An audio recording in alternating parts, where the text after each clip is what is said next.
All right. Can we say a prayer? Is that cool? Let's say a prayer. Lord, we're thankful for the day. We're thankful for moments like this, for conferences like this, for people like this. And I just pray that we are not here to, not only that we're here just to be encouraged, but we're here to be moved. And I think sometimes that needs to be stated.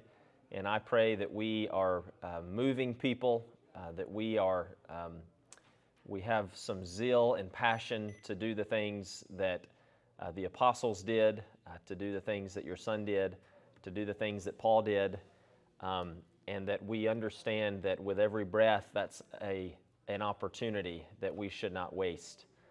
Father, we're thankful for this church and the churches, the congregations that have put this together. We love them, thankful for them, and we just pray that good comes from this. We love you. We certainly know you love us. In Jesus' name, and amen. All right, so my topic is funny. It's storybook salvation, I think. And I remember when we came up with that several months ago, and I wasn't 100% sure what that meant, but the person that asked me to do this said, "You're a great storyteller, and so what if you turn that into a lecture?" And I said, I don't think that a conference at Connect would like that. I think they would want something a little more structured, because I know the audience, and I speak here, every year, and so I said, I just don't know about that. And they're like, his response was, "Drake, you just do you," which is never what you say to a Jenkins, ever. All right, so I'm going to do me, and we'll see what happens. I will tell you, this was unexpected, but kind of cool. And let me preface by what I want to tell you today. I think that might help. I think that might help for your expectation. Number one, I'm not trying to preach to you today. I'm trying to teach, and yes, there's a difference. Number two, I want you, and I sort of say this now every opportunity I get to speak, which has been more than less recently, and that is that my goal is to make you think, and that's really all I've ever wanted to do. And it doesn't mean that I want you to think the way that I think. I want you to just think. And part of the things that I want to say today, I think will force you to think, and part of the things that we discuss today you may not even like, and that's okay, because if you don't like something, I think it sort of activates your need to think. And so I want you to be there, and I want you to accept some of the things that I'm going to tell you. I have been privileged over the years to, hey, there's Brian the Masters. Hey, I've been privileged over the years, the last 3 years actually, to spend a lot of time with college students, like a whole lot. And I think partly it's because, my wife, only my wife, says I still look like I'm in college or high school maybe. But what I've been able to do, it's kind of neat. So the last 3 years I've done fall and or spring retreat for every social club at Freed-Hardeman except for Sigma Rho. All right, which is kind of crazy, and I only say that to say I'm around a lot of students. I don't know why they let me do that. They do. I speak in chapel twice a year for Freed-Hardeman, so I get to be around a lot of students. At AC now, we have 8 students at Freed-Hardeman and 2 that are that we pray for. I mean, they're going to Lipscomb. Anyway, so we've got this. That was a joke. Anyway, some of you were like, yes. No, I was joking. So we've got this stuff going on, and the question is, well, how is that going to help? Well, here's what I think. When I think about evangelistic conferences, which I think that's what the goal of this is, part of the goal I know is for you to hear speakers that you think are great, and I have a real issue with that. And it's not because I think that you're here because you want to hear greatness, but every time we step into auditoriums to hear a person that's great and his name isn't as Jesus, we've got a real issue. It's like, I want to go hear him speak, and that's something. But the real thing is, I think the people that have asked me to speak last year and this year know that I have some connection to the generation now and the generation to come. Okay, I also have a couple of young kids, and I sort of know what they want in their little brains. And so that's what I want to give you today. I want to talk to you about how do we evangelize the millennials and the Gen Z and maybe the Gen Alpha, but they're the easiest, okay? And the reason, this is the reason, all right, because this is what I hear. I want the church to grow, but that's comma. I want the church to grow, comma, and I want it to grow with young people. And by young people, what most individuals today are saying, ages from 19 to 34, or 19 to 36, or 20 to 36. And what that means is we want the families. And if you do some studies, you'll learn that those are the groups of people that are are seemingly unchurched. Now, I don't know if this encourages you or not, but that's not within the churches of Christ. That's just in church. Okay, does that make sense to you? You understand that? And so don't be the critic that, well, the Church of Christ needs to get it together or they're going to die. Well, that's the Greek word is that's dumb. Okay, and so what then? Well, if we don't learn how to talk to millennials, which I happen to be one, and if we don't learn how to talk to Gen Z, and if we don't learn how to cradle Gen Alpha, then we will lose 87 million / 78 million / whatever comes out of all the people that are still having babies. That's a lot of people. That's a lot of people. I mean, if there's 320 million people in America, and let's say 200 million of them fall into that category, and there are 4,000 plus religions, and you expect them to walk into your door, I mean, you're looking at like less than 1%. And so we've got to be proactive and we've got to be active, not reactive. Reactive is what we've done and what I've seen for the last decade. And the reaction is, oh, I wish we had young people. Well, that's good, but who cares? Oh, I wish that we weren't losing our young people. Well, fine, good. But all I've heard, it seems, and not all, but the majority of what I've heard over the years is, I wish, but I'm unwilling to do anything about it. And so, well, that's part of it. And the other part is, if we could just all have a preacher like, and then you name some guy, then our churches would be saved. And again, that guy is never Jesus. It's some man that we present as Jesus. And that's a terrible thing to do. And so, so what do we do then? And my response, and again, they asked me to teach this class and just this class on purpose, is we've got to learn to be better storytellers. We have to. Now, here's what's funny about that. I work at a church in Ashland City, Tennessee. It is the size of this room. All right, and so it's not metropolis at all. It's rural, and everybody in the church knows that I hate rural places. I love Ashland City Church. I hate rural places. All right, I don't like that I can turn and see cows everywhere. It's not my cup of tea. I like traffic and buildings and horns, and all I hear is cow horns. But hear that. That's where I've been. And when I got there, I signed a 1-year contract. Okay, and the only reason I signed a 1-year contract was because I was 24 and no church was hiring a 24-year-old preacher. In that time, it was really interesting, I was hired 9 times as a youth minister. I didn't apply to be a youth minister. I applied to be a preacher, and 9 times they offered me a youth job, and that's not what I wanted to do. It's not my call, and I don't like young people. I'm just kidding, I do. But that's not what I wanted, okay? So that's Philip. That's my cousin. I wanted to preach. I knew I wanted to preach. I've always been told, that that's something that I can learn to be better at, and so whatever. So Ashland City gave me a shot, and they gave me a 1-year contract. And in that contract, it says at the end of the year, if you're not what we expected, then we'll fire you. And it had nothing to do with numbers, which is interesting. What that meant was, if your style doesn't fit our church and the church responds, then we're going to get rid of you. And so me, only having 1 contract, was like, yeah, sounds good to me. So I signed it. And it's unique because it was a real bummer. I mean, a real bummer. When I got there were 80 people. That's a small church, 80 people. And well, in Ashland City, not Cheatham County, but in Ashland City, there's 13 churches of Christ. In Ashland City, which is, a real fun conversation. All right, and so the average of them is 15 members, and then AC was the big church because we had 80 people. And I was like, my college Bible class had more people than this, but that's fine. And so we preached, and in the first 4 months, guess what happened? It was amazing. We went from 80 to about 56.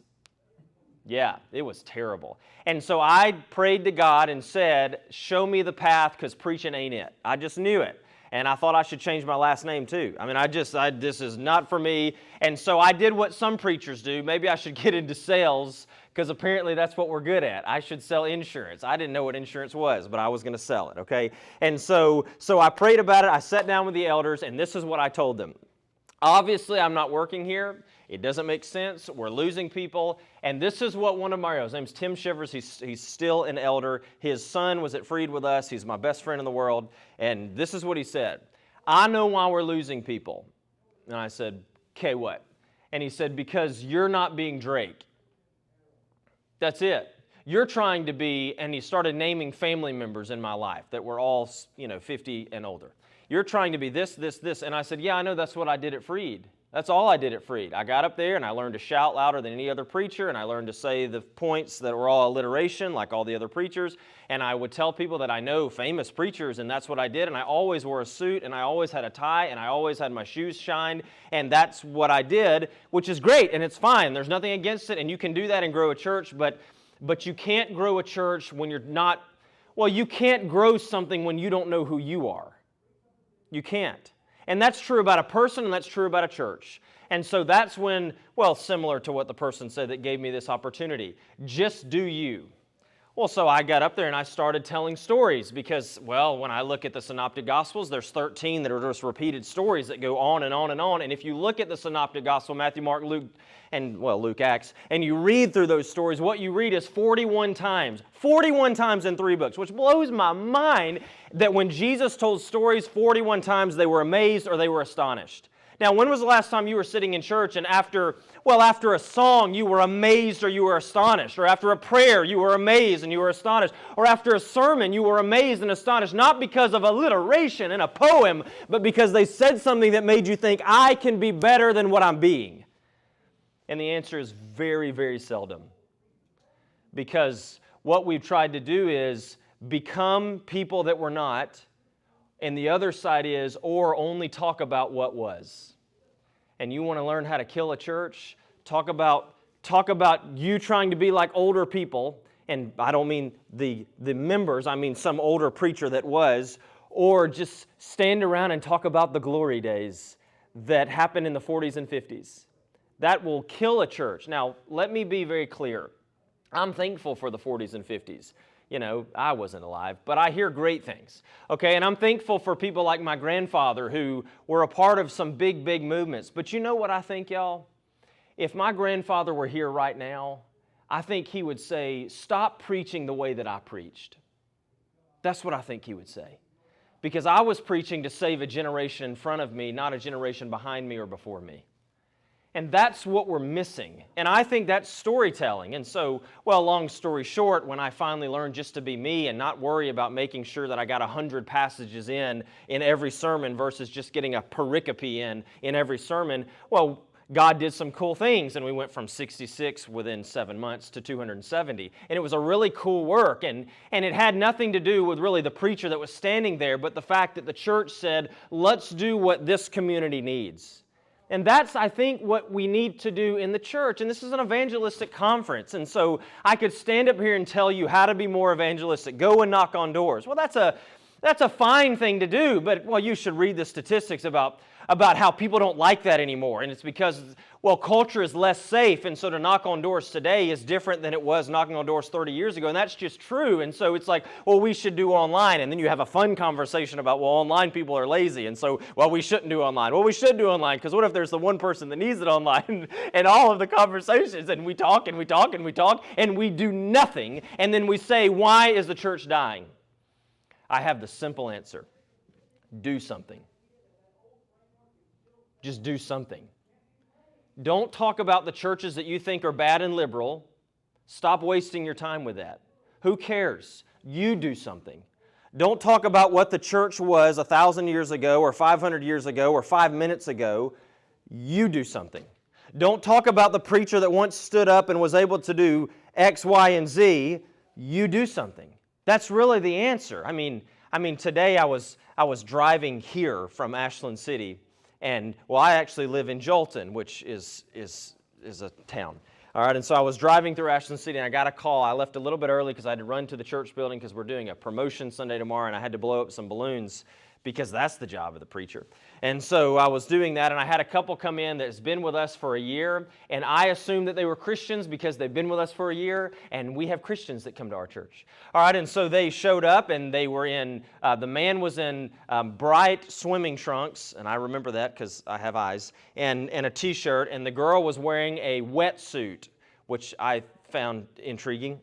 And so they were there, and I said, The river is about 300 yards that way, which if you get I can see the river from my office, and that's why I've been there 9 years instead of 1. But anyway, so they came and they said, "Hey, what are you doing today?" And I said, "Well, I'm blowing up balloons, and then I've got to write a lesson. I'm speaking at 11, and I've got to figure out some things what I want to say." And they were like, "Hey, do you have time to baptize us?" And I said, "No, you've been here a year. You're already baptized." And they were like, "No. All right." And so I said, "Well, that's fine. What can we do?" And they said, "Well, we don't want to wear the blue gowns because no one does." And so we just came in our own apparel. And I was like, "Yeah, that's fine. I've never baptized someone in a wetsuit. This is historic. And those shorts you should never wear after this event." And so we brought them in, and I took their confession, and it was a neat thing. "Do you believe Jesus is the Son of God?" "Sure I do." "I know you do. And by the authority of Jesus, we baptized you," and we did it. And it was amazing. And this is what they said. I said, "Hey, let's get a group picture so I can," didn't say this, but the reality is, "so I can put it on Facebook." And this is what she said. The girl that I thought was a Christian forever has not been a Christian, but she's been hearing Christian teaching for a year, said, "We don't want any pictures." And I was like, "But you have to, because I have an Instagram account." Like, that was my thought. And she said, "No, I didn't do this for people. I did this for me because I was lost and now I'm saved. Let's just know that I was lost and now I'm saved." And I thought, my word, if we live that way in our churches today, I was lost, but now I'm found. I was dead, but now I'm alive. I was lost, but now I'm saved. And I don't care about all of the noise and making sure that I keep up with, Joe Schmo down the street, or that I talk about this article or that article, but I just realized I'm lost and I'm found. I was dead and I'm alive. I was going to hell, and just because you don't talk about hell doesn't make it fake. I was going to hell, but now I'm going to heaven. And the only thing that I care about is knowing that I'm saved and I'm ready to do something for God. I don't need a picture on Facebook. I need a lost person in front of me to tell them what I've been hearing for a year. And it's like, I don't have to write a lesson anymore for this evangelistic conference because I'm just going to tell that story. And that's a real thing. And how do we get to these places? Well, let me give you some pragmatism, because I was told to give some points. And this is good. It's funny. I'm learning to be a teacher more. In December I'll complete a PhD, and I teach at Trevecca. And this fall I'll actually start teaching at Lipscomb, and then I'm doing a couple of things online for Freed Hardeman, which I know when you connect all those dots, that's a real fun story. But anyway, but you learn to give some content, right? And so let me tell you just a few things. And I jotted these down when I was writing over here, that I was thinking, what do I want them to hear today, or someone, on the TV, that might at least benefit them in a way that they don't care who I am and they forget, but they have something. And I came up with 5 things, okay? And they don't start with the same letter, but I think they're good.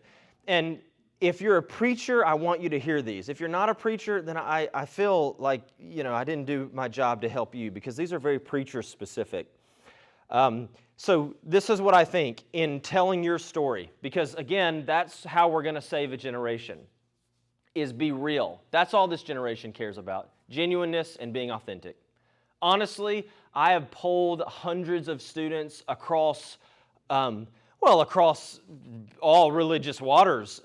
My dissertation is interesting. It's taking me around the country, anywhere from Colorado to Arizona to New York, or to Manhattan, to D.C., to Atlanta, to Florida, to Tennessee. And what I'm doing is I'm walking into the most flourishing churches. And the way that's been sort of the parameter of that is churches that are largest growing and fastest growing in America. Okay, and I'm able to at least sit down with their staff, and obviously, there's a real separation between interviews and worship, and I get that, and I will say out loud it because I feel like that makes some sense. I'm not going to those places to worship, and I would never worship at most of the places that I'm at. But I do think it's interesting if a church or any institution is fastest growing in the world, not even in the nation, but in the world, and they're the largest, that maybe they have at least something to offer. Isn't that probably fair? And so it's the same reason why you listen to things, or we pull music from things, and we sing the songs, but we leave out the instruments and whatever. And so that's all I'm going to say about that. But I've been able to do that and to sit with hundreds and hundreds of people. And the answer is always the same for how we're going to save these generations. And people are saying, I want genuineness, and I want you to be authentic. That's it. And you know what I'm also hearing? Friday night, I sat with a group of Freed-Hardeman students in our house. It was several of them, and they wanted to talk about the church. I didn't even bring it up. I wanted to talk about, just what they were doing in their clubs, and two of our kids are going to be presidents of their social clubs, and I think that's fun to hear, and making music and all the stuff that I still like. I think I like it now more than I did in college. But anyway, and so they wanted to talk about the church, and so I asked them, why do you think there's not a Church of Christ in Nashville right now that has 5,000 people? That's a good question. And this is what they said. You ready for this? This is the generation that we're trying to save, right? Isn't that fair? I mean, this is the one we want to evangelize. And they said, there should be. And I said, oh, okay. I just thought you would say that will never happen because that's only what other religions can do. And they said, no, there should be. And I said, well, what do we need to do? And one of the young men, who is a godly individual and a wonderful person, and if I said his name, you would know his last name, and his dad's a godly man, and his mom's a godly man, and his sisters are all, bougie and wonderful. And this is what they said, okay? We sometimes think that the church thinks that we think things about the church that we don't think about the church. Now, that's a mouthful, but this is what it means. This is what, at least, they said. We love the church. We don't want to change the church. But sometimes we feel like we want to be in church, but the church doesn't want us to be in them. So take that or not. That's not from some random guy that's speaking today. That's from, I think that's from a generation we're trying to save. And I said, well, you've got to elaborate. That's some deep orality. It's like, that's fortune cookie-esque right there. And so give me something more. And this was the response. It was like, every church I go to, they have nothing for me. These are students that attend that live in Henderson, Tennessee. My word, there's a church on every corner is not the right word, every inch of space. And it's like, they don't have stuff for me. And when I come back from college, they don't have stuff for me. And one of them said that they go to a church that their young adult ministry is 20 to 39. Well, that's a real bummer. Because it's like a 20-year-old that's learning how to date is in a class with a 39-year-old that's, trying not to kill their kids. It's like a real debacle in the middle of that. And then we say, well, why are we losing them? Or more so, perhaps, is why are they going to Church X? And it's like, because Church X is giving them something that's genuine and authentic. And I even have friends in my life that are worshiping in places that I would never worship and I don't want them to worship. And they will say, Drake, we hate it. We don't experience in the worship, we're uncomfortable and it's uncommon, and many of the things they're doing are unbiblical, but it's the only church that I've been within 100 miles that seems to really care about me. And, why would you think that? Because the preacher stands up every week and says the same thing over and over and over and over, and they're preaching to a generation the same sermons that they preached the last generation and the last generation and the last generation, and the quick response is, you should do that because the Bible never changes. The Bible doesn't change, but you better change the way you teach it. You better change the way you teach it, because people do change. And if you think, that's an unpopular statement, then go back and read what Jesus said. Jesus made it clear that there's all kinds of people and there's all kinds of seeds, and not everybody's going to receive it the same way. And if your response is, when I was growing up, it was just so easy. This is just how it was. We ain't talking about you growing up. We're talking about the people that are no longer here, the people that are leaving, or the people that are never going to walk in the door, because we're walking around with our noses up saying, if they could just get on my level and they would just be as godly as me, as Christian as me, then it wouldn't matter what's being presented. They would just love God enough to listen to it. No. No. Not now. And this is just true. I know there can be tension. I understand that. That's why they let me speak, on the last day when everybody's gone. I get that. All right? But that's a reality. And so how do you speak to these people? You give them first century stories in a 21st century way. That's what they need. That's what they're craving. You give them that, your churches will be booming. Booming. The average age, and I'm not throwing shade on this, I'm not saying this is a bad thing, but the average age of the member at AC when we got there and went from 80 to 66, the average age was 74. That's a fine age. I hope to live to be 74. But regarding longevity, there's something probably needed to be done. I don't know how to say that. Some of you are smiling like, he should say that better. It's like, I'm just saying, most people don't live to be 1,000, okay? And so how do you sort through that? And it's like, well, you bring in young people and you bring in young families. And can I just say this out loud? Bringing in a young preacher does not mean that your church is saved. Ever. Ever. I'm under the impression that sometimes you don't need a young preacher. You just need a mentality that says we're seeking young people. Like, I know a lot of young preachers that I would never hire. I mean, I wish they would go sell insurance. And so the saving grace of if they're in their 30s and they have a wife and they have kids, and I mean, if they're pretty, then that's just, hey, it's like that's a real bummer that's how you think about Samuel and you think about choosing the next person and you think about, the tall, dark, and handsome guy, and God says He doesn't look at the outward appearance, He looks at the heart. And I think the churches ought to learn that, because I don't know that we do that. And so, but we can focus on a generation, and this is what I would say. This is my things, and then I'll be done, okay? 5 things. Number 1, if you want to grow a church, and I'm specifically making this about a generation that we're losing, and please understand that the reason I'm saying we're losing them, that's a statistical statement, all right? I don't mean that derogatory. I mean that it's more declarative. Okay, and so don't hear that like, well, Drake thinks the church is dying. The church isn't going to die. The gates of Hades can't stand against it. The church is fine. It's fine, but the church is struggling.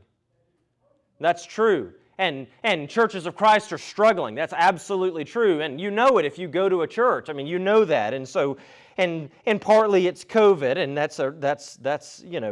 that's true. And so let's focus on, again, the reality of the struggle, not the reality of the dying, but the reality of the struggle. And I think that's a more palatable way to present that. And so let me offer you some things.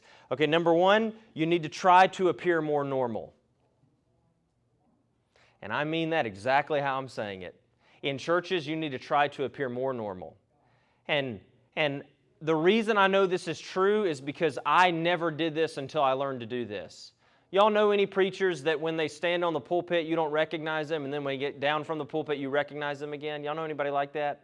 And it's like, I don't know who that dude is, but I liked him yesterday at KFC. And let me say this. I understand that when you are offering some type of presentation orality, let's say, that there's a need to present in such a way that is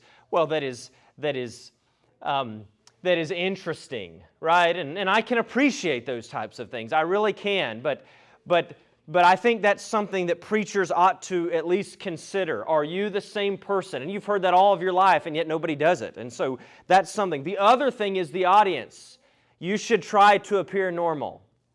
And this is what happened when I was growing up. You ready? I have a twin brother, and then I have a brother that's 10 months older than us.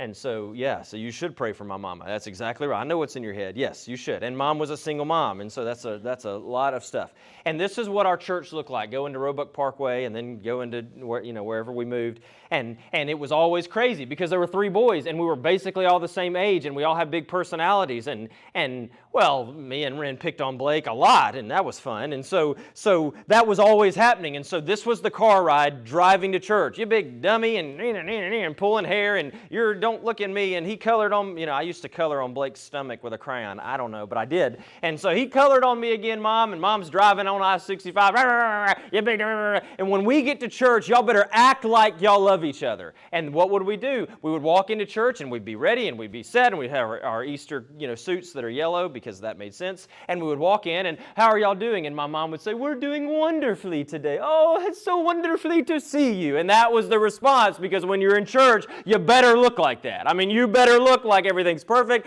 everything's fine. Oh, well, things are fine. I lost my job, and I don't know what we're going to do, and we have no money, and we haven't eaten in 3 days, but we're doing absolutely perfect. And that's not normal at all. And if you begin to talk to individuals or visit churches that are the largest and fastest growing in the nation or in the country, you'll learn that, there's a real battle cry to brokenness. And I understand that brokenness is hard and that vulnerability is a negative word, but vulnerability, Dr. Brene Brown, you should look her up. She's she's got a real language problem, but her content is brilliant. And she talks about embracing vulnerability, and that's where the real depth comes in. And well, why is that? Why would Paul say that we are to bear one another's burdens? Well, the first thing is you can't do it if you ain't bearing it. I mean, but that's not what we grew up in. We grew up in a very soft and condensed and all pieced together, and I lived it for years and years and years, and everybody looked great, but nobody felt great. And that's not a good church. Not for the millennials. It's not. They ain't going to show up to that. They're going to see right through it. And Gen Z, I mean, they ain't going to show up to anything anyway. So you better be real careful about what you're presenting to them. Real careful. So try to appear normal. All right? And there's so much more I want to say about that, but let me just say this. I was told I have until, whenever I was told. All right, let me say this.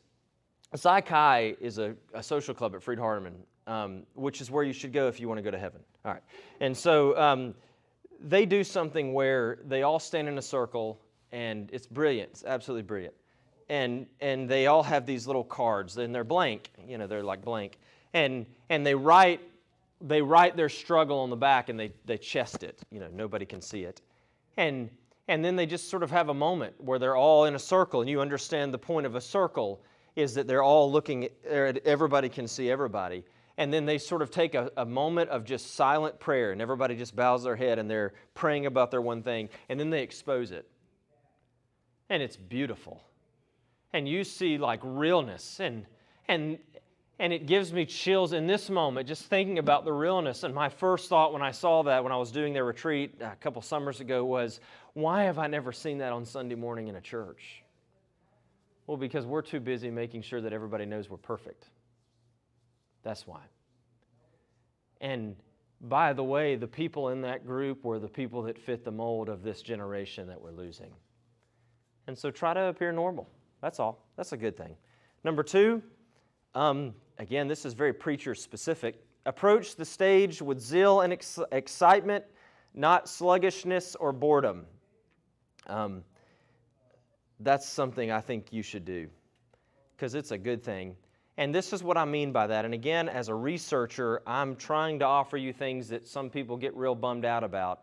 Have y'all ever seen the song is ended before the sermon, and you're ready to go? Everybody's standing up. I mean, do y'all still stand before the sermon?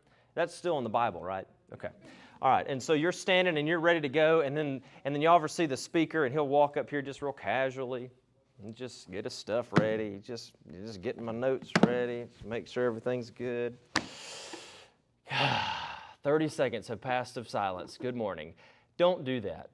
And you know what, when I say that sometimes to crowds and lectures that I give, you know what some people will come up and say to me after? Drake, is that really that big of a deal? Mm-hmm. Yep, it is. I mean, based on research, it is. It makes you come across like you don't want to be there. And if you don't want to be there, why do you expect others to be there? Something to think about. So, well, how do we correct that? Well, my guys at AC know to have my mic on during the last song, okay? And I start my sermon as I'm walking up. Now, I'm not saying that's what you should do. I'm not saying that's the best way, but there ain't no silence. I don't like silence. I struggle with just, and you could rebuke that and tell me why I'm broken, but that's fine. But I'm just saying I like to walk up with energy and, hey, how we doing? And let's go. Hey. And before we get started, you're already standing. Let's all hug on somebody close by, or let's all love on somebody close by. And I'm telling you, when you approach your pulpit like you're bored to tears, everyone is prepared to be bored to tears. And that's a real bummer, because every time you stand at your pulpit, you're telling the devil to take a hike. I think you ought to be excited about that. I think there ought to be some real zeal and zealous and excitement and joy. And I'm not saying you need to walk around and clap and smile and look fake and just, walk up there with balloons. Just float your way on the stage. I'm not saying that. I'm saying that most of us have seen people that casually make their way, and again, it's not petty. It's researched. It's real. That casually make their way on there, and it just, if I'm already bored before you speak, I'm not really going to listen to you. And there's a real point about that. There's something in communication. I'm trying not to use communication because this is Bible stuff.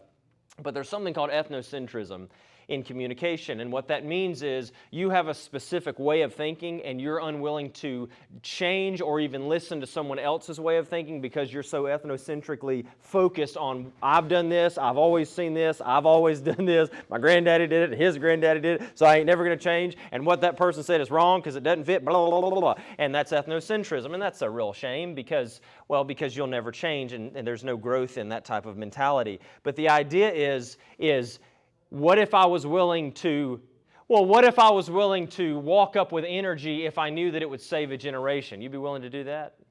Probably. All right, number 3, and this falls in line with the next thing, you should smile more than you frown. If you're a preacher, I would encourage you to write that down. If you're a human, I would encourage you to write that somewhere on your heart maybe. Smile more than you frown. And the reason is because, well, it's a real bummer to see preachers up there looking mad all the time. And I see that more than not. And you can even be passionate and excited and bring the heat, as some preachers like to say, and smile about it. And by the way, how can you talk about Jesus and not smile about it? I mean, y'all have seen it in pews, and that's the same with pews. It's like Sing and Be Happy sometimes is the saddest song in the world because you look at people and they're like, I hate this song. That's what their face is saying. It's like, you're lying. You ain't singing or happy. All right, and so you need to think about that. And when you're proclaiming something, you should sing and be happy. That's why youth ministers, they have the hardest job in the world. This is one of the reasons I didn't want to do it. But one of the things that people say about youth ministers, and I love this, is, well, they're just goofy. You know what they're really saying? They smile when they talk to their audience. That's all they're saying. So, well, maybe we should be like that. You know what also is proven? When you smile at someone, 99.999% of what they're going to do back, what is it? Yeah, they'll smile back. Wouldn't it be cool if you looked at your audience and they were just smiling at you? Here's what I want you to do. Just try this, and you're not going to, but you should. On Sunday morning, if you're a preacher or you're an announcement or you're a song leader or whatever, and you get up there, just randomly start smiling and just watch what happens. And look at, don't focus on the points of the wall that they teach in introductory to speech. Look for eyeballs and just smile. Even when you're singing, just, oh yeah. And just watch what happens. You're going to see every eye. And some of them will come up to you because they've done it at AC and why were you smiling at me? And you know what I say? Because you weren't smiling at me. All right, and so just try it. It just makes it a better place and a warmer place. And by the way, it's more accepting, and then they can actually hear you instead of just listen to you, and there's a real difference. All right, number 4, always be engaging. Always. And that means you don't get to take a Sunday off. So every sermon you present should be a 10 out of 10, 100% sermon every single time. And if you think that's unimaginable or not successful, then I respectfully would say you're being lazy in your creativity in your writing. And so be better. Just be better. And by a home run sermon, again, we don't mean that people leave and say, he's the best speaker I've ever heard. That's not your job, right? I mean, I want to say so many times to preachers, as a preacher, you should be less concerned about how you did on Sunday and more concerned about what your people are doing on Monday. And preachers don't live that way. It's like they walk off the stage and ask their mate, well, how was it? It's like, who cares how you were? What are you doing for the people in the pews? What have you done to bring glory and honor to God? What have you done to bring sovereignty and glory to Jesus? It's like, well, I'm too busy worrying if I said it right or if the joke was funny enough. It's like get out of the way, man, and give some attention to Jesus. That's something that we miss. And so you can be engaging and you can get to that place and you can change a generation when you're constantly engaging. And it's like, well, how do I be engaging? Focus every sermon on Christ. Every time. And present in such a way that people want to hear you. And I'm going to tell you how to do that in the next point. But offer them something, right? Let me tell you a story.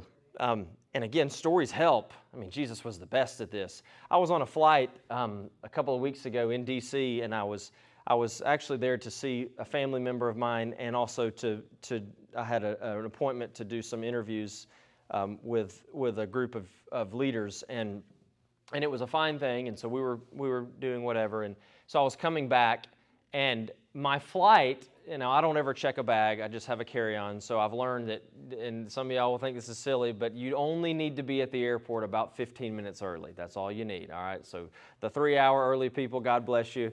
And I love seeing y'all look frustrated for 2 hours, but you need to get there 15 minutes early. So my flight was at 4:30. They were going to board at 4:15, so I was going to get there at 4. Well, I got there about 4:08, and I wasn't too worried about it because I just had my little baggie. And this particular time, there was some incident with security, and so the security line was real far back, and they had dogs and everything, and I didn't have time for that, and I knew I didn't have weapons or drugs because I don't. And so, and I didn't have kids. And so, weapons, drugs, and kids, that's a real fun thing. And so I was just ready to go. So I decided that I would just do what I wanted. I would just get to where I needed to get. So I just casually looked at the lights, because when you look up at shiny things, people think that you're just oblivious to the world, and they'll smile at you. And so I just decided to look up and just bypass the entire line, just looking at the shiny lights in Washington, D.C., and oh, that's beautiful, and look at the lights in the airport. And I got to the very front of the line, which was like real, I'm talking several, at least 300 people. And I'm not saying do this, please, but I did. And so I got to the front of the line, and I sort of scooted my way right into the front, and no one said a word. No one said a word to me, and I'm just like, this is amazing. I figured out how to live life. And so finally, I'm getting my shoes off, and I'm getting my belt off, and the person behind me taps me on the shoulder, and they said, "What do you think you're doing?" And I said, "I know." And then I just went right through the line. All right, that was the only thing that I did. And I got on the plane, and I was feeling excited, and I was feeling confident. And the lady next to me, I saw in the security line as I was bypassing her. We made eye contact, and so I didn't know if she remembered me, but I remembered her. And I sat down beside her and asked her if the seat was open, and she said, just nodded. And so I sat down beside her. And when you don't have kids, you get to sit in the front, regardless of A, B, C, or D boarding, because there's always a front seat. And so I sat down beside her, and she was holding on to the seat. And we were not moving.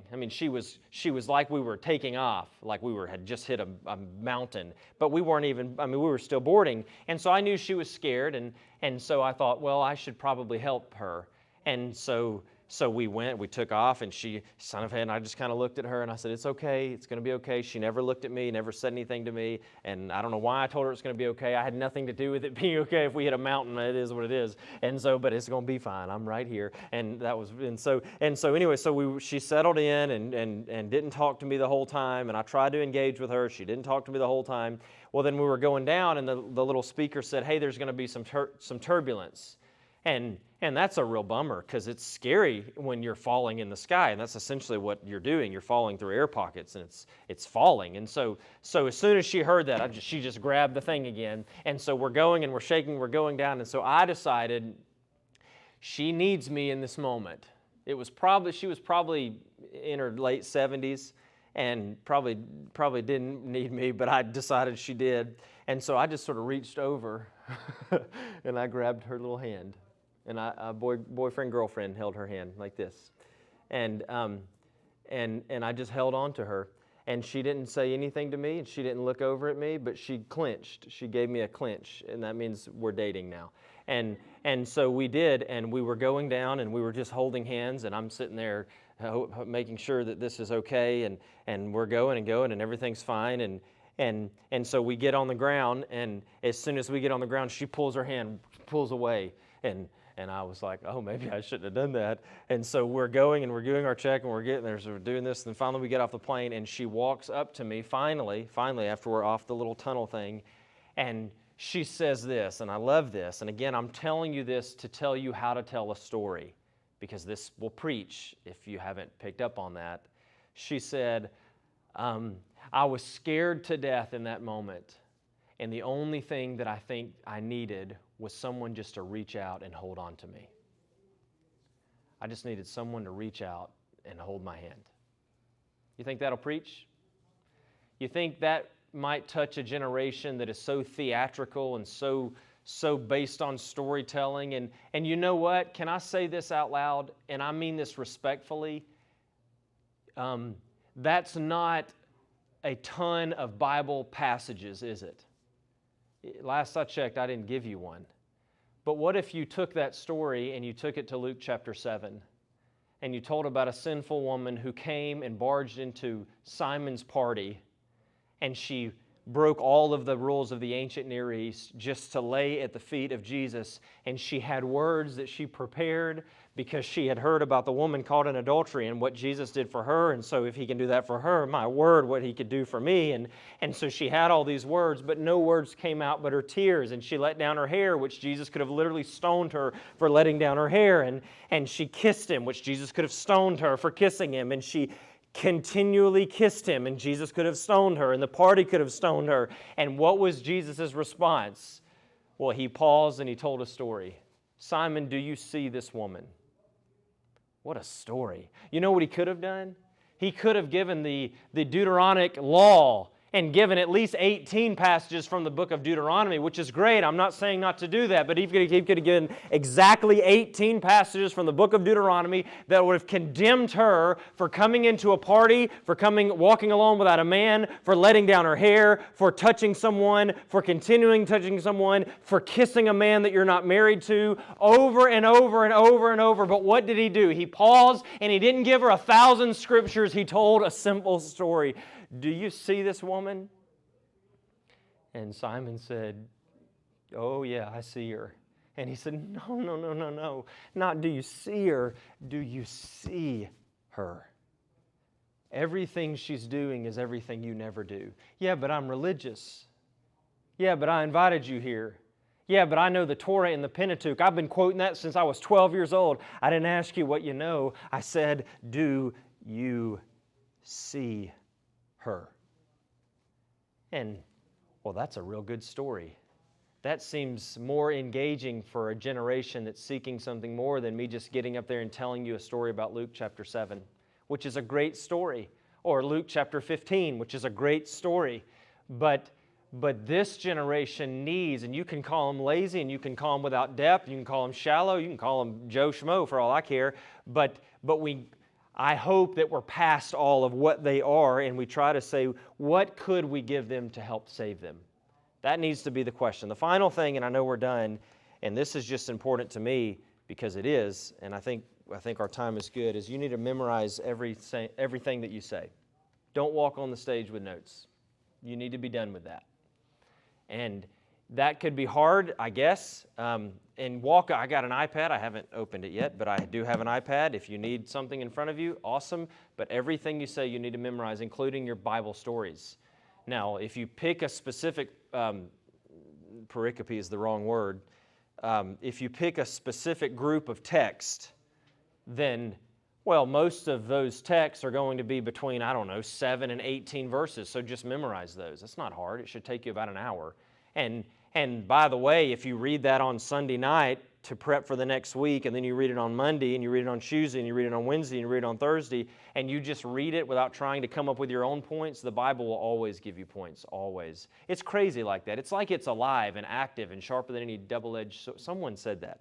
All right, and so maybe you should try that because what this generation, again, and we talked about the two things that they need, the realness, the authenticness. When they see us walk up, and starting with Drake, when they see Drake walk up there with a bunch of stuff and papers and notes and stand and this is what I'm doing, and they think that it's not real. And that doesn't mean that they're right. They're wrong. Of course they're wrong. Kids are wrong about everything. They're kids, all right? But it still means that we might want to take that into account if we want to save them. Because I don't know about you, but I'm tired of hearing about my grandson has left the church and he's never coming back.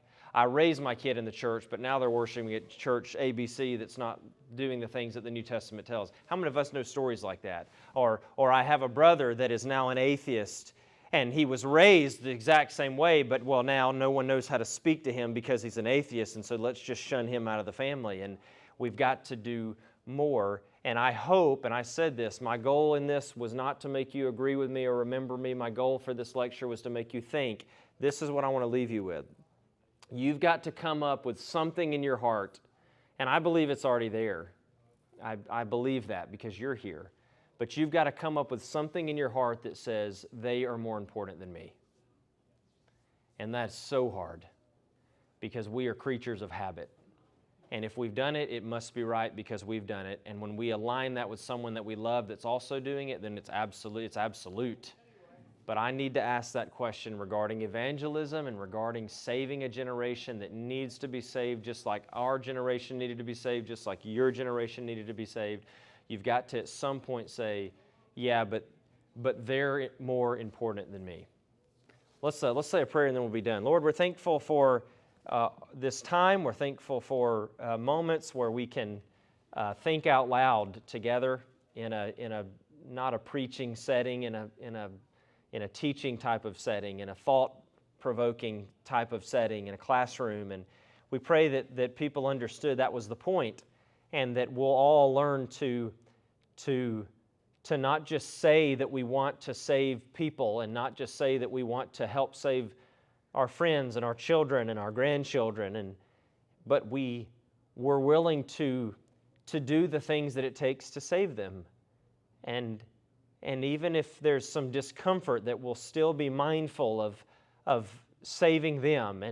And we know that we can change style and we can change approach without changing precision and doctrinal correctness. And how dare us ever change doctrinal correctness? And we haven't said that, but what we are saying is we've got to be mindful of the needs of the people now, not mindful of the needs of people 50 years ago or 50 years from now.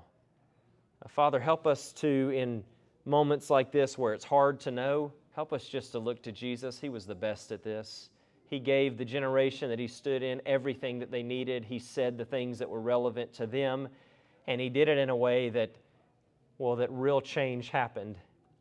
And some people didn't like it, but He did it in a way that real change happened. We love You, God, and we know You love us in spite of us. In Jesus' name, and amen. All right, we're done. Thank you.